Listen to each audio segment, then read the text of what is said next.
Hello, Penny Zenker, and welcome to the podcast. How are you? Avish, thank you so much for having me here. I'm excited. This is fantastic. I'm excited too. We've known each other for a few years, and we've actually spoken at a few of the same events. And I've gotten to see some of yours speaking. You've gotten to see some of mine. So this is cool. I'd say to a few people I've interviewed on here when I first launched the podcast, I kind of made a list of, well, here are the people I got to reach out to, and you were one of them. And then we happened to see each other at an event a few weeks ago. So you know, That's right.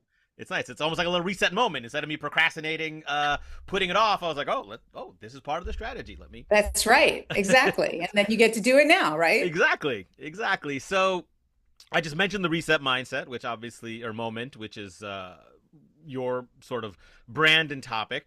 But for people who aren't familiar with you, I'd like to start with just if you could give us the kind of 1 minute Penny Zenker overview, kind of who you are and what you're up to. Sure. I am a international keynote speaker, and my topic is around what I call own your focus. And that's where the reset mindset comes in because I was like, well, people want to know how. Yes, I want to own my focus today in this crazy, distracted world. And we do that through what you just said, reset moments, and having a reset mindset, which is to be, there's three basic principles a part of that.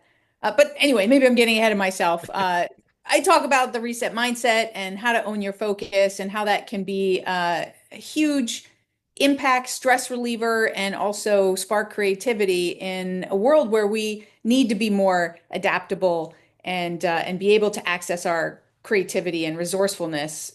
So it gives us those resources. That's kind of what I'm all about. Got it. And we're gonna obviously Reset Mindset is your newer book. You had a first book that was on productivity, and we're gonna talk a lot about the reset and reset mindset. But I want to first go back a little bit to you also like on your website you kind of title yourself a Focusologist, That's and right. I'm the you Focusologist. are the I forgot that in Focusologist. my intro. I got so excited to be here. I forgot. So want to just talk a little bit about that because you already talked about the word focus. And you were talking about own your focus. So how did that start for you? Because I know you worked and kind of like a normie type person, and you kind of applied some of these principles and launched on your own. So where did this focus on the topic of focus come from for you? Well, it's just always been a common thread. I think it's especially as speakers, right? We try to figure out what's different about us. How do we think about things in ways that other people might not? And for me, it's always that thread is always about focus. Ever since I went to college, I went to Drexel University, and it was about how do I find a job in this crazy marketplace? My brothers were having trouble finding a job. Where do I focus? What do I uh, hone in on? And what I found going to Drexel and as my life unfolded is focus isn't just about attention.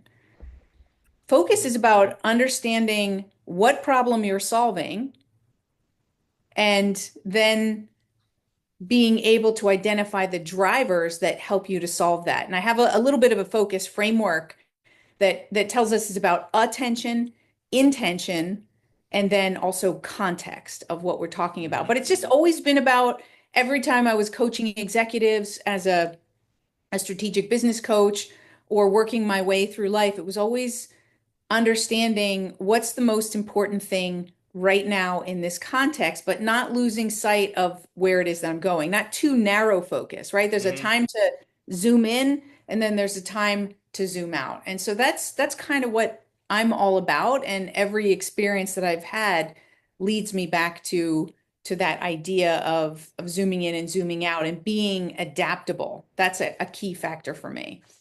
And I can see that now as you describe it because I remember because I saw you speak a decent number of years, I believe, before you wrote the Reset Mindset. So Yeah, yeah, yeah. then it was more about focus and productivity. And so when I was reading your material on Reset Mindset, I'm like, oh, is it?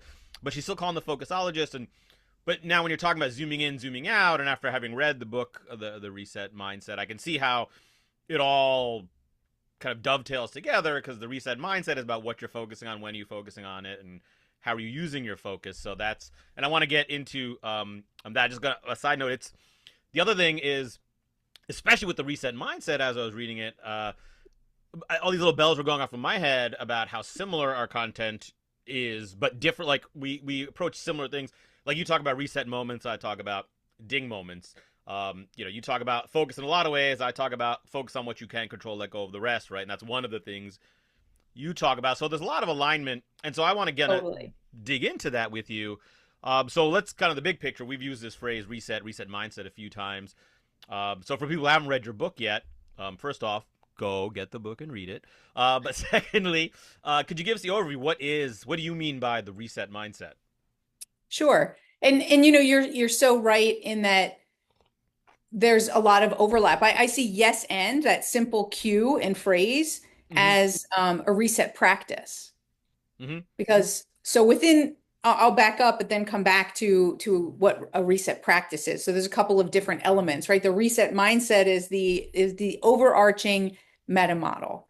It's for us to understand that it's a way of thinking, just like you talk about with yes and, right? It's Mm-hmm. more than just the words.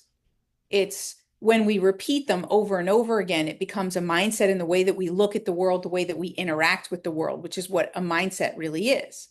So the reset mindset is the idea that we interact with the world in a much more adaptive, we learn how to dance with life Mm-hmm. by continually resetting and understanding that there's always new information that's coming in that's helping us either continue down the same path or to take another path. And there's three basic, let's say, principles to it, which Mm-hmm. is value creation, that we're always having an eye on how we create value. The second one is about dynamic reassessment. So, how we're constantly checking in with this environment that's constantly changing. And then a willingness to reinvent. So, it's not enough just to recognize that things are changing. We have to be willing and open to make that change, to go in a different direction, to try something new, to open up to new perspectives. So, those three together are extremely powerful. And when we live in that place, it means that we hold a specific set of beliefs. That's what a mindset is a cluster of beliefs that help us to interact with the world in the way that we do. And Mm-hmm. the reset practice is the way that we reset and that we do it over and over again, that meta model of step back, get perspective, and realign. It's that overarching way that we think that Mm-hmm. helps us to stay on track. And that happens in a reset moment. The reset moment is the trigger, the signal that we recognize that goes, okay, now's the time to reset. So Gotcha. hopefully that puts those concepts together to understand how they fit together. Yeah, and I would like if it's okay, you dig a little bit deeper into each of those three. Before we do that, I do have a sort of a side question for you. Um, are you a little bit of a nerd? I guess I am. I mean, I don't Well, it's know. funny because I'm reading your book. You talk about meta models and there's stuff about neuroscience in your book and all this research, and I'm like, oh, I never. I mean, believe me, I'm for it. I'm 100% there. So I love it. The more it's not just like, oh, here's my thoughts. It's like, oh, here's the sort of the science behind it and the research. And so I just, I figured I'd throw that out there. But it's interesting. I am, but I'm not. Like I also get lost in the details. Like my when I became CEO of a market research company, I had to read I wasn't from that industry, and I Mm-hmm. had to read a ton of these direct marketing concepts and the way that you run these campaigns and everything, and in detail to understand the numbers. And I swear to God, I fell asleep every time I started to read the book. And I thought, oh my goodness, I am going to totally, bomb at this role because I can't, it must not be that fascinating to me. But I realized I'm more of uh, too much detail can get me overloaded and shut Mm-hmm. me down. So I think I'm in between. I really like to know a lot of different things and I like to go deep quickly and then come back up. But I think I'm more of how does this fit into the big picture kind of person and know Got it. enough in the detail in order to have a wider scope, if that makes sense. It does, and especially as a speaker now, consultant, and CEO in the past, like that is probably important. That's the focusing you mentioned, right? Like focusing real in, being able to focus back and having that perspective is probably what leaders and consultants and advisors should be doing. So it was just funny. Some of the words you were dropping, I'm like, I was like to find others in the wild, so it was good to know. All right, so we're talking reset moments, reset practice, and you said there's 3 steps. So I'd like to go a little bit deeper into the 3 steps, if that's cool with you. Yeah, let's do So the it. first one is step back. So well, let's even take it before then a little bit. The reset moment, you kind of mentioned briefly, like it's that. So what constitutes a reset moment? Is it a ding moment, like I call it, where something unexpected happens, a setback, or is it something else? Are they big? Are they small? Like what would constitute a reset moment? Yes. And it is a yes and because it is those ding moments where something unexpected happens. Mm-hmm. So that's a moment to identify, okay, I really need to be intentional here, potentially, right? Depending on the context Yep. and the gravity of the situation, I need to be really intentional. So that would make it a reset moment to really get intentional. But it's also moments that are planned. We can be proactive and create a reset moment by checking in with someone, right? And it can be planned. Every morning we have a team meeting just to check in and make sure, are there any major issues that we need to address? That could be a reset moment where everybody is realigning together about what's most important. Well, it's funny, as I asked the question, I was thinking about your book, and you give examples at the end. And the first example was just the alarm clock goes off. And when I originally read that, I'm like, oh, that's just like an everyday thing. That's a reset moment. But then you realize that, oh, well, how you respond in that moment can actually align your entire day. And that's a pre planned moment as well. Exactly, right? And it's when you're not in alignment. Anytime you're not in alignment, so if you're feeling frustrated or out of sorts, those are reset moments. Recognize those signals that things Mm, are not okay. And when too often we push it down, we push it away, we yeah. ignore that, mean, nasty comment that somebody said to us, instead of, hey, what's going on, right? A reset moment would be to address the situation because something's not in alignment, whether our expectations are off, but also a reset moment is also what many people think of as a big change in your life. And Yeah. a reset moment can be also, it can span a week, a month, as the way you look at something, like maybe your marketplace is changing and you need to start maybe change your messaging or look at new audiences that you're looking to reach. And so that may take longer time period to research and understand. And so, reset moments are also the zoom in and zoom out, right? Mm-hmm.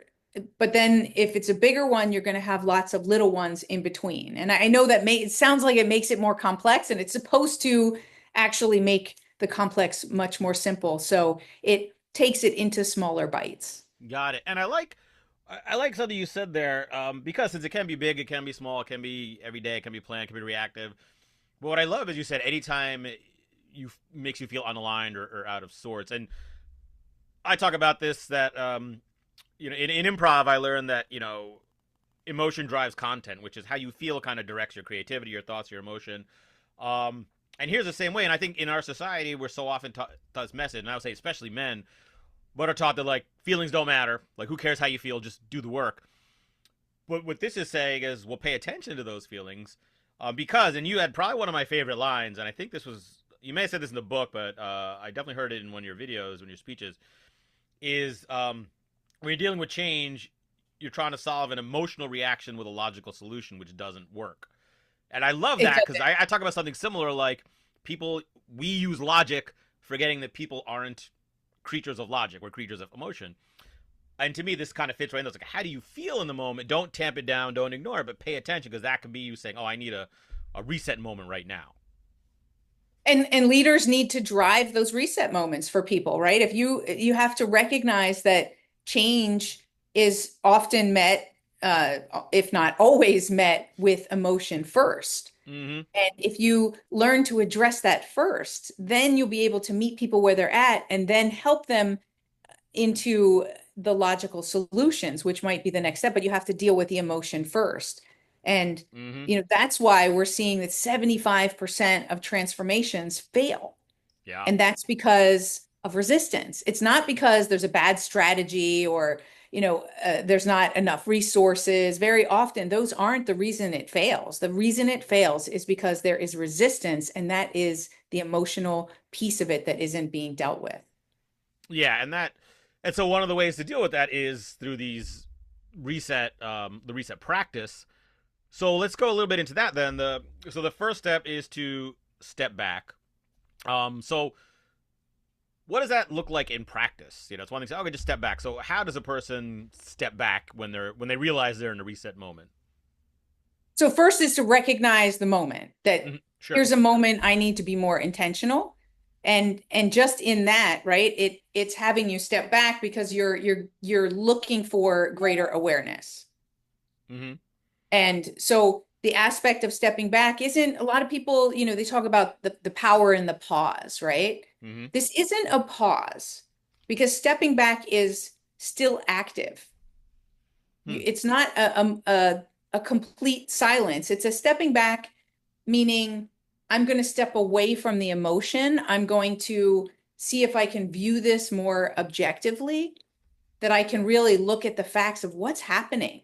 What's the result that I'm getting? How am I feeling? Mm-hmm. And there's actually 4 levels of awareness for a leader, for instance. There's the self-awareness that we need to step back and aware, how is this impacting me? But then there's the situational awareness. How is this impacting the situation? What is happening? There's the team aspect of how is this impacting other people? And then at an organizational level. So, and they might be different. So that chance to step back and ask a few questions so that we can get an understanding of what's working and what's not working. And Mm-hmm. just to point out in there, we don't only step back when something's not working. Mm-hmm. And even, I said something earlier about it being out of alignment, but what about when we get a fantastic result? We could also take a reset moment and step back and say, what led to this fantastic result? How do we multiply this? How do we put more effort and, intention behind making sure we understand how we did this once so that we can do it over and over again? So that's also important, right? Or how can we systematize this because it's really working? So those reset moments are also there to step back as often as possible to see what's working and what's not working so that you can decide how to maneuver things for the best of the situation.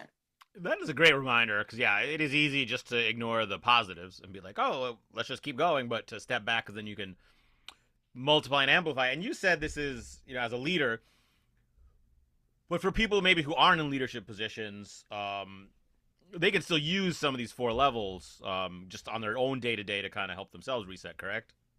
Yeah, absolutely. I mean, think about yourself, right? You were just talking about your 3 kids. I have 2 kids. Mm-hmm. I think parenting taught me a lot about this, right? Because our kids do something or say something that trigger us. My son was my biggest trigger. Mm-hmm. And there were times where I had to go through this 3-step practice, which is to step back, get perspective, and realign. Step back. How am I reacting emotionally? Is this helping or hurting the situation? If I'm getting triggered, it's hurting the situation. I'm not going to be and show up as the parent that I need to be. Mm-hmm. So how do I manage this? What am I feeling? Why am I feeling this? What do I need to do? Right? Get perspective. How are they feeling? What's going on with them? And then realign around, well, what's the best thing I can do right now? So as a parent, we need timeouts too, right? So a reset Oh practice yeah. might be to put your child in timeout, 1, 2, 3, right? Give them their warning, and then they have to take a timeout. Well, we as parents or as leaders, we need timeouts too.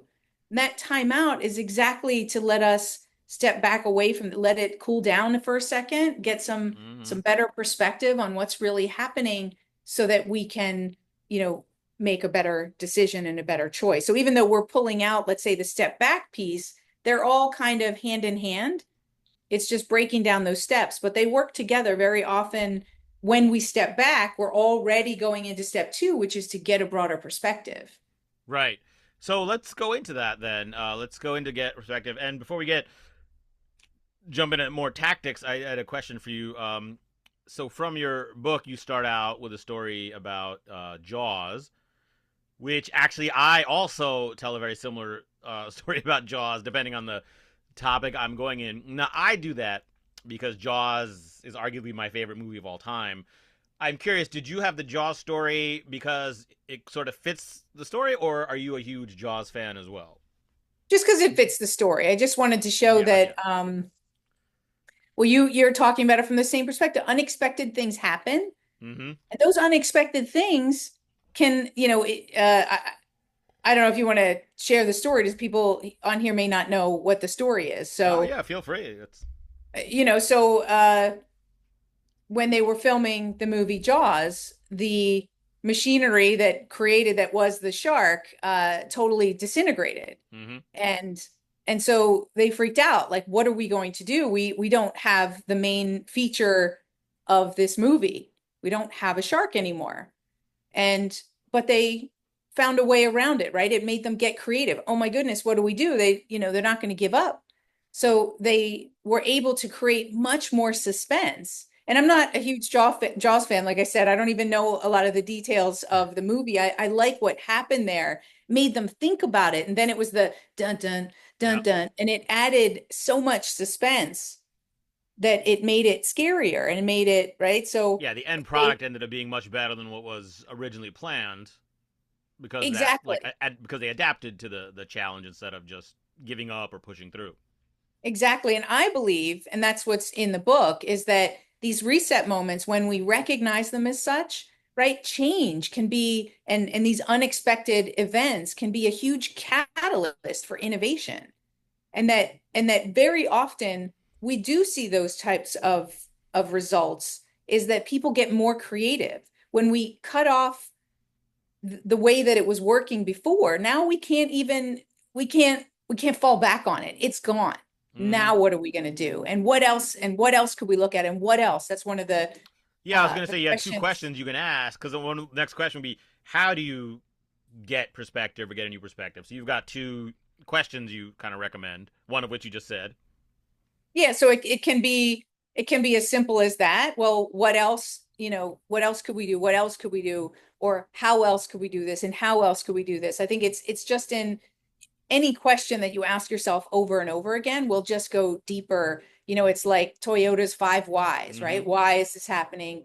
And given that, why is that happening? And so forth. The more that you ask a single question, the more depth you get in the results. And we tend to be, and that's our biggest risk today, is that we're not going to be diving too deep into our thinking because AI is doing it for us. Mm-hmm. So it's so important that we do give ourselves space and ask these questions to help us to take deeper dives in our own thinking. We can use AI to support us, but we need to be thinking deeper as well. We can't just take that first answer. I don't know about you, but how many times have I said that's pretty basic and I tell it to go deeper Yeah. or give me more, and then it's like, "Oh, you're right." And then it gives me something so much better. So we have to dig deeper for ourselves, but also with the technology that we're working with. Yeah, and then go hand in hand. I find that there's a little bit of a tangent, but with AI, but even with questions like if I'm asking what else, how else, it's oftentimes not that it's giving me a great answer. It's that its answer is triggering the next creative idea for me. Like, Mhm. it's like, it says this. I'm like, oh, well, that's totally useless. But that just popped this in my head. But I like the idea of digging deep because I think what a lot of people would do is say, oh, all right, let's ask what else or how else. And they get one answer, the first answer, and then they stop because they're like, all right, well, I did the exercise. I got my what else. Right. It's like, no, it's iteration. It's like you said, the Toyota, Iteration. the digging deeper, the digging deeper. Right. Um, Now, do you find um, that you get so? Let me rephrase this. So when I'm talking about creativity, I say you have to be willing to explore ideas that are stupid or impossible or would never work or been tried before and failed for exploration, not implementation. Do you Hmm. find that that is the same for like what else and how else? Like maybe an idea will come up and you'll be like, no, we can't do that, and that shuts people down. But opening them up to look, you got to explore that idea just to see where it can lead. Yeah, absolutely. Right. It is about exploring because, like you said, one idea will lead to the next, will lead to the next. Mm-hmm. That's that's the whole beauty of improv, right? Is that yes and then somebody comes up with something crazy and then you build on top of that and you can build on top of it or you can move sideways. There's so many different things that you can do. It's also a muscle. You know, there's someone in my life that their first reaction is no. Mm-hmm. Let's do this. Let's think about this. And always it's first met with a no. And what that does is it shuts everyone down. Yep. Nobody else thinks of anything else. Nobody else wants to say anything else. And it's reactionary. I know that person doesn't even mean it if it's just what they've become accustomed to doing, because right after that I have become very good at opening people up, and Mm-hmm. it took like a second to open up and be like, oh yeah, and then it's the yes and let's think about different ideas and not be connected. We don't have to do any of them. Let's just explore. And it's the initial reaction that people have. Maybe it's the fear, or this is the way, I want to stay in my comfort zone, or the way Yep. we've always done things. So opening up, that's the idea of perspective, like you said, is the opening up. That's why that's one of the key factors of the reset mindset, is being willing to reinvent. Yeah, and I like there's another line you talk about in there along those lines about the key to handling complexity is to embrace simplicity. And when I read that, I said this saying sometime, I haven't talked about it in a while, but that is to find the simplicity on the other side of complexity. Yeah. So something's complex on this side, there's simplicity, and that simplicity is usually in ignoring it, saying no, sticking with what you know.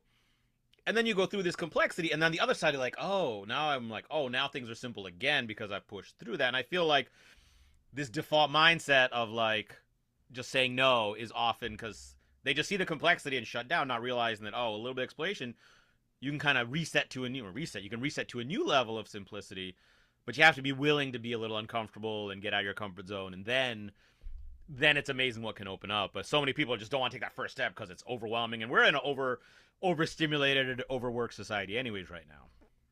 Right. Well, it comes back to that emotional discussion that we were having. It's an Mm-hmm. emotional reaction. No is overwhelm. It's shut down. It's an emotional reaction. So when you're experiencing that, whether it's your kids, whether it's your friends, your family, your coworkers, get good at opening people up and understanding it's just an emotional reaction. Same I like. within sales. If it's a rejection, it's an, it might also be factual, but first address the emotion. Maybe it's, how do you open people up and learn how to do that? And your Yes. simple, cue from improvisation is yes and, right? That will open people up. Yep. Dig deeper instead of arguing back. Because I think that's what happens is someone says no, and then again, logical mind, right? We go to Yeah, logic. Yeah. Yeah, because your first book was about the tug of war, right? Between tug of things. war. So yeah, the thing is you Because want it to go right. becomes a struggle for control, right? That's what a tug of war is a struggle Yes. for control. And no one wins when you get in the tug of war. Yes, I love that. And so addressing the emotion first, but not via logic, but through helping them get a new perspective and asking questions and digging deeper. So let's say we've asked the questions, what else, Hal? Do you have any tips for knowing? Like, is it like knowing when you've got the answer? Like, you're creative, you've come with a bunch of ideas. Is it just something that you feel emotionally? Like, you feel like, oh, that's like you've done the what else, and you get a bunch of ideas. Like, should I keep exploring or should I go with one I've gotten? Is it just something like you can kind of feel in the moment, or is there any kind of logical way of saying like, oh yeah, you go five, like Toyota's five whys, right? Oh, it's a very logical. Like, let me do it 5 times. Right. And that's a roundabout rule, right? So the 5 times means that the more you do it, you're going to get to a point where you can't go any further. Mm-hmm. That you get there and you can't think of anything else. It's just you're at the root cause, right? And so that's how you know in that case that you're at the root cause. But it really depends on what the perspective taking is going around. Mm-hmm. So as any good consultant, I'd say it depends, right? It depends on the context of what your situation is. But I think when you come to the bottom where you're at the root cause or you're at the base, you've run out of ideas, you could still look to spark it with a different type of question. and see if there's anything else that comes up. But it depends, on what you're looking to do. So if we would need a context to see what that is. But I think you generally know Hmm. when you've exhausted yourself or your ideas. Maybe it's also a time limit. Sometimes you can actually brainstorm and say, hey, I've done this before. In just 60 seconds, you can come up with Yes. a fantastic number of ideas. Yes. And And in fact, this is my angle on the Jaws story is about using constraints to our advantage because they had a big constraint. The shark didn't work, but they used that constraint to launch their creativity, made it better. So yeah, same thing with the time exactly. limit. If I give you 2 weeks to brainstorm, you noodle around, But if you give you 60 seconds, boom, you like have to come up with stupid ideas. And by coming up with stupid ideas, you eventually find the good idea. So I love that. Like the constraint, Right. set a time limit. Well, it's Um, Parkinson's law, right? It tells us that we'll use whatever time is allotted. So you probably wouldn't come up with that many more great ideas in 2 weeks than you would in 2 minutes. yeah, because you'd essentially do 1 minute of brainstorming. You would just do it 2 weeks from now. Exactly. I'm Exactly. not speaking from personal experience. Of course My not. Of entire course. my entire collegiate career, but that's a whole other story. All right, so we've done step one and two. We've asked what else. We have an idea. All right, we step back. We've gotten perspective. Then the third step is to realign. And so this guy, I believe this comes back to what you said near the beginning, which is it's not enough to just notice you're in a reset moment. You actually have to do something with it. So is that kind of the Yeah. I mean, like how many times are we aware that we need to lose weight and that we eat too much sugar? Or how many times are we aware that we don't go to the gym as much as we want to and to get the results? We have a lot of awareness. I'm aware that I'm distracted and that the notifications on my phone distract me. mm-hmm. Well, duh. If you don't do anything about it, that awareness is useless, right? Yes. So, I think we get caught up in uh, learned helplessness. Mm-hmm. And so we allow ourselves to be distracted and to go with the first solution that's there and things like that. So to take that action and to realign, we have to be intentional, give ourselves, like you said, maybe there's a constraint, a time limit that gets us into action. Maybe it's the goal that we're working towards, and we're setting what that first step is so that we can take that first step and break it down as opposed to looking at that massive goal. Mm-hmm. So most importantly is making sure that we are aligned with what that goal is, because very often we're focusing on the wrong things, and it's because we're not understanding and aligning around what the real problem is or what the real goal is that we're looking to achieve. So Gotcha. So if I'm in the realign stage, then I'm going to pay attention to my goal, take my answers from like the what else and whatnot, and then come up with basically a new strategy or new plan, but then also make sure I'm taking action towards that plan. Is that about right? yeah, you'd be creating an action plan in the realign, right? But it's what are the next steps that best take me forward towards my goal. Okay. And I'm guessing then the size of the reset moment matters because if you go through this 3 step process, like the amount of time you spend on this 3 step process, I'm assuming is scalable, right? If it's just like the alarm clock moment, I'm assuming you're not going to spend 15 minutes going through the reset practice. But if it's a complete organizational shift because new market, we're opening a new plant, that might be more than a 3 minute process. Is that like you can kind of scale this depending on the situation? Yeah, absolutely. And again, it's a meta model, right? It's a way of thinking. Mm-hmm. And so let's come back to your world, right? So yes, and is a reset practice. I mentioned that in the beginning. I got so excited that, I talked about it early on. Yes, and is a reset practice. Mm-hmm. You're giving people a cue, language to use that will take them through those things to step back, get perspective, and realign. So somebody just said something, let's say, that you don't agree with, or not fully, Mm-hmm. and you want to take it in a different direction, then you're using that reset moment. You're recognizing in the moment this isn't going in the direction that you want So you say yes and. So Mm-hmm. yes, I like what you said about X, and let's build on that. Yep. And so now you've opened up perspective because you didn't shut people down, you didn't say no. So you've helped everybody to you stepped back in a way, right? To look at things in a way and communicate it in a way that's going to open people up. So now let's build off of it. And then you can get perspective as a group. And then your realign is, we take sometimes these steps too literal. Do you know what I mean? Like Mm-hmm. sometimes, like you said, there are different frameworks that you'd use for each step, and that might happen over a period of 2 weeks or 2 months, right? If I'm going to step back, I might do a SWOT analysis and take a look at the strengths and weaknesses and the opportunities and threats. That might give me an objective perspective. And then I could say, okay, let's get perspective on the market. What are the 5 things that are changing in the marketplace? And how do we show up today, and combining then with your strengths and weaknesses. And then, okay, now how are we going to approach the market given this is our goal, this is where we are, our opportunities and threats, and these are the opportunities that we have available to us. But Mm-hmm. sometimes it's just that reset practice, which is just the yes end, is that you don't have to Right. overthink it. You just use that cue and that language or the how else and what else in your conversation with someone to open up perspective. Sometimes just that question, because think about it, a single question is a reset practice Hmm. because you, to answer something, you have to think about it just for a second. You have to actively think about, okay, what is this person asking me? You're not just going to come out with some dribble, blah, blah, blah. You're going to make it Yeah. relatable to the question that's being asked. So now you can also different ways to answer that question.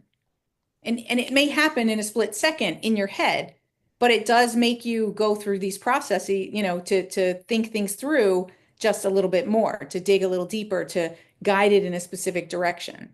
And then I would think that like a lot of practices that the more you consciously do it, the more unconscious it becomes. Then you start when something happens, you sort of automatically, without having to consciously remind yourself to do it, just becomes. Not that it ever happens, right? I talk about yes and instead of yes but. And I'm constantly catching myself saying yes but my default is a little bit more of a yes and just after having years of done it, so it gets easier over time. Yeah, you're conditioning yourself, right? Mm-hmm. This is neuroplasticity. You're conditioning yourself. The more you use it, the more you're going to use it.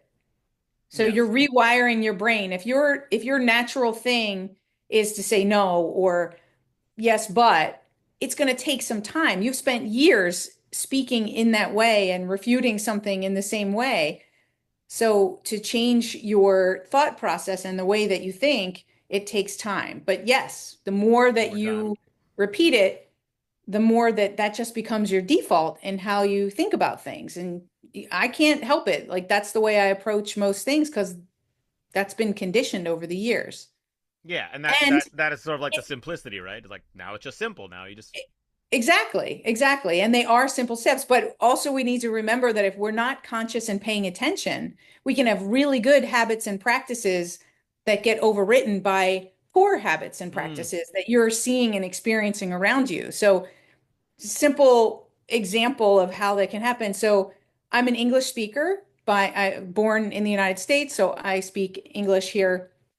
I moved to Zurich, Switzerland, and I was mm-hmm. there for 16 years. Oh, And there are some common mistakes that people make when they're not native English speakers. So they might say peoples, for instance, right. right? Instead of people. So easy to make, difficult to remember all the nuances of the language. And I heard myself once say peoples. I was like, Mm-hmm. what? And the reason I said it is because it's what I was hearing around me all the time. Yep. And unconsciously, I repeated something that I knew was wrong. Yeah, and that's And where organizational and even individual culture becomes so important. Which I think is one of the things you absolutely. talk and work with groups on is how do you kind of build that culture? Because even if one person's got it, if everyone around them doesn't, it makes it that much harder to develop that habit. That's right. The language and the behaviors are going to, filter energy is contagious. So that energy and that way of being is contagious. It will affect everyone and anyone that's around. And if we're not consciously driving it in one direction, then we're an autopilot and we will be driven. Yeah, absolutely. And we're gonna finish up here in a little bit. I want to ask you about some application, but first, we've talked a lot about the reset mindset, and the big mindset thing that I've heard over the years that changed my life back in the day was learning about the difference between a fixed mindset and a growth mindset. And in your book, early on, you basically talk about like the reset mindset is not the growth mindset, but it's almost the evolution of the growth mindset. Could you explain? And also, maybe people don't know just what is the fixed versus growth as well. Sure, sure, sure. Well, there's a table in the early on in the first chapter that talks about the comparison. So in 2006, Carol Dweck introduced her book, Mindset, The New Psychology of Success, showing us how important mindset is in anything and everything that we do. And it was groundbreaking work that really brought it in the forefront of students, because there were a lot of studies done in different student environments, but also in the workplace. Mm-hmm. And various studies have been done that show that when people understand the difference between these two mindsets and be more conscious to live in a growth mindset versus a fixed mindset, that they're going to be more productive, they're going to be happier, they're going to be more collaborative, like all around profits are going to grow in the organization. And the fixed mindset is kind of a mindset which is do what you've always done. If it's not broken, don't fix it. That we don't really have control over the things around us. So just, keep doing. And the growth mindset is, well, we can learn and grow over time. And it's really based on effort and persistence and that Mm-hmm. aspect of learning.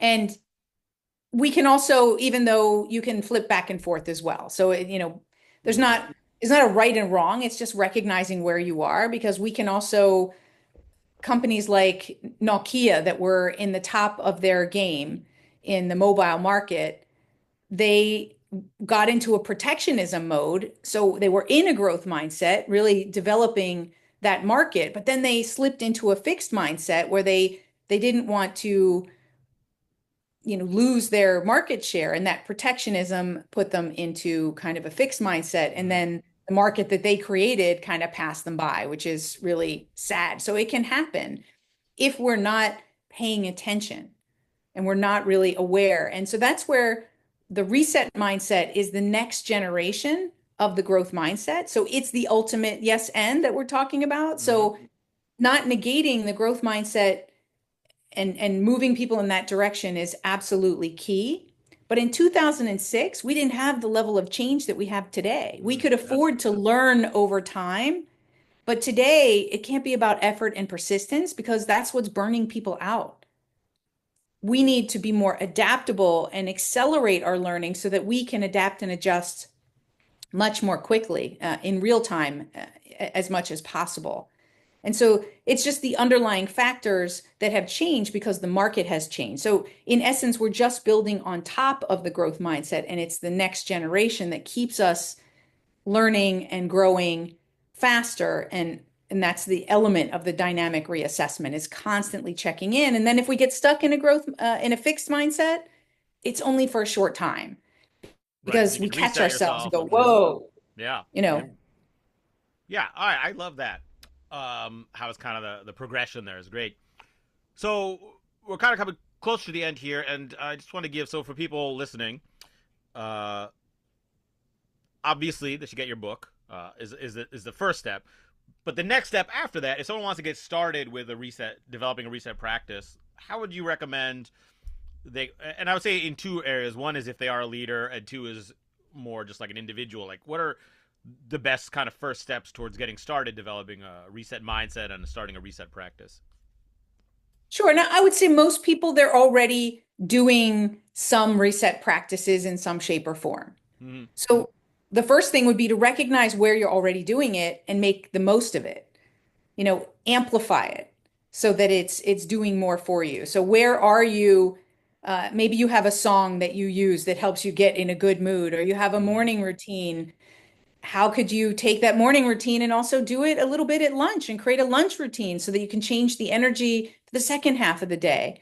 Is really notice what's working and what's not working in bringing out the best of yourself. And I call it being the first step is becoming a professional noticer. Hmm. Make it your job to notice when somebody's upset, when you're uncomfortable or feeling annoyed or frustrated or happy. And what is it that's generating those feelings? Or where are your expectations not being met?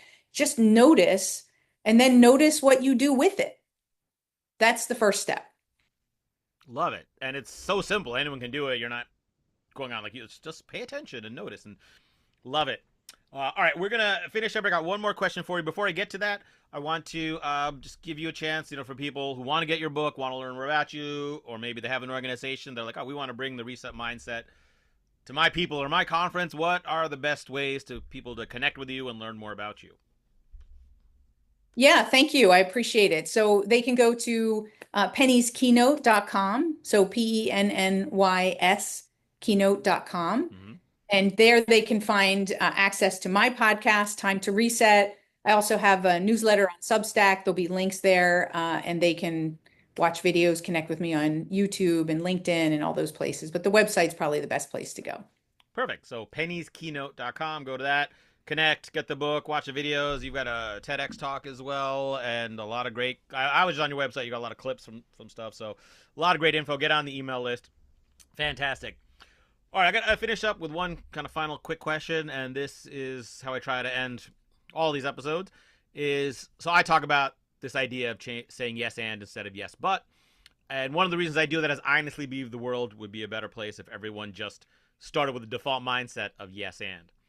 So for you, what is one small thing which, if you believe everyone just started doing a small thing, it would make the world a better place? What would that one small thing be? Well, I'll try to not say the obvious of what I've already said. I No, think, it's usually what often happens. well, it's the reset moment. Is remember to take a reset moment when Mm-hmm. and where you need it. That's it.